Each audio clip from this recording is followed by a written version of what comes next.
Bonjour à toutes et à tous.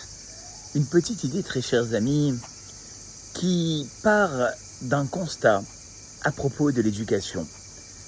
J'aimerais réfléchir avec vous combien de fois ça vous est arrivé, pour ceux qui ont des enfants, de vouloir les mettre au lit le soir.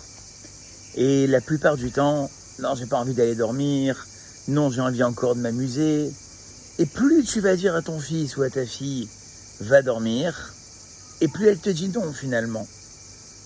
Et alors là, tu essayes quelque chose d'extraordinaire. Tu dis à ta fille ou à ton fils, écoute mon chéri, écoute ma chérie, je te laisse encore 5 minutes. Et dans 5 minutes, tu montes au lit. Et pour la plupart du temps, cette astuce marche. Comme vous avez donné à l'enfant la sensation que vous l'avez écouté, qu'il a gagné quelque chose, eh bien, il y a tout à penser que dans les 5 minutes, il sera déjà en train de s'endormir. Alors que si vous vous étiez entêté à le mettre immédiatement au lit, il n'aurait jamais été au lit. Et le Radbaz, le Metsudat David, le nom du Radbaz, dit quelque chose d'exceptionnel par rapport au Yetzer Hara et dans la même idée. Le matin, quand nous mettons les téphilines, eh bien, on voit que sur le boîtier de la tête, il y a ces petits poils qui dépassent. Et le Metsudat David a dit quelque chose d'exceptionnel. Quand un juif met les téphilines, il reçoit sur lui une quantité de Shekhinah hors norme. Pensez-vous que le Yetzer Hara le laisserait?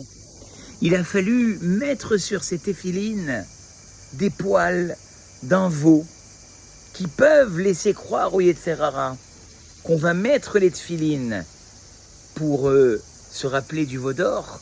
Et à ce moment-là, le Yetzer Hara, qui croit qu'il a une part dans cette mise des téphilines, eh bien, est capable finalement de laisser la personne mettre cette téphilines.